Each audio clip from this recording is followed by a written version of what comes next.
LGJ Tawiri tampilkan kostum unik ala COVID hingga tipar mayang. Kostum APD COVID menjadi momok tersendiri bagi sebagian besar orang dikala Coronavirus Disease 2019 atau COVID-19 melanda dunia 2 tahun belakangan. Kostum ini menjadi simbol kengerian bagi warga ketika ada orang tua, kerabat maupun warga yang lain dinyatakan positif terpapar virus corona harus dijemput petugas dengan APD lengkap maupun saat merawat pasien di rumah sakit atau puskesmas. Kostum ini menjadi seragam wajib bagi nakes maupun mereka yang bertugas memakamkan pasien meninggal akibat COVID. Namun, kostum ini tidak lagi menjadi simbol mengerikan bagi warga kota Ambon saat ini. Kenapa demikian? Karena kostum APD ala COVID ini adalah salah satu dari sekian kostum unik yang ditampilkan peserta Lomba Gerak Jalan atau LGJ dan baris empang yang diselenggarakan di negeri Tawiri, Kecamatan Teluk Ambon, dalam rangka memeriahkan HUT Kota Ambon ke-447 dan HUT Gereja Protestan Maluku atau GPM ke-87. Kegiatan LGJ yang diselenggarakan selama 2 hari pada Sabtu hingga Minggu menampilkan beragam kostum unik kreasi warga desa Tawiri yang juga peserta lomba. Mulai dari daster, tipar mayang, hingga kostum APD ala COVID lengkap dengan alat disinfektan. Ada juga regu peserta menampilkan kostum berbagai ragam profesi seperti tokoh agama, TNI, ASN, hingga petani yang melambangkan simbol toleransi dan persatuan. Meskipun banyak peserta menggunakan kostum rapi seperti baju cele, kostum ala prajurit dan lainnya.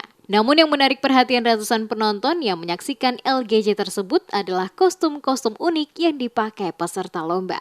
Kegiatan ini resmi dibuka penjabat Wali Kota Ambon Bodiwin Watimena pada Sabtu 3 September.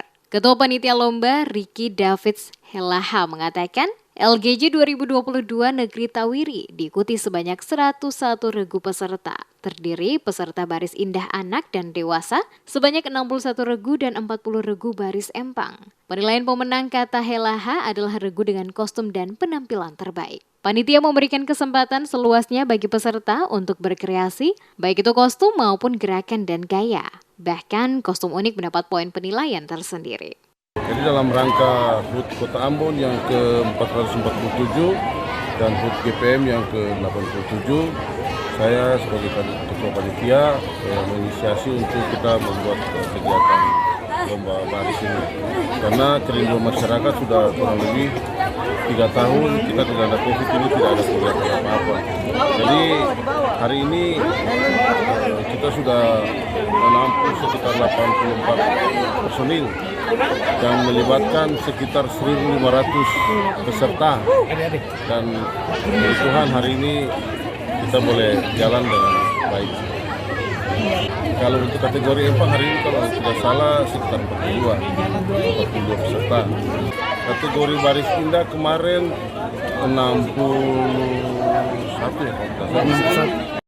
LGJ 2022 Negeri Tawiri semakin meriah di saat momen baris empang berlangsung, di mana peserta secara bebas menampilkan kreasi mereka seperti tarian maku-maku dan goyang bento yang saat ini banyak digemari berbagai kalangan, terutama anak-anak. Baik orang dewasa maupun anak-anak tak sungkan memperagakan goyang bento dari posisi tegak hingga berlutut di tanah. Goyang bento mengundang gelak tawa para penonton yang hadir menyaksikan acara tersebut. Tidak sedikit warga mengabadikan momen tersebut melalui gadget atau telepon genggam mereka untuk diposting ke media sosial seperti Facebook, Instagram, dan TikTok. Diketahui, kegiatan ini kembali diselenggarakan setelah 2 tahun vakum akibat COVID-19.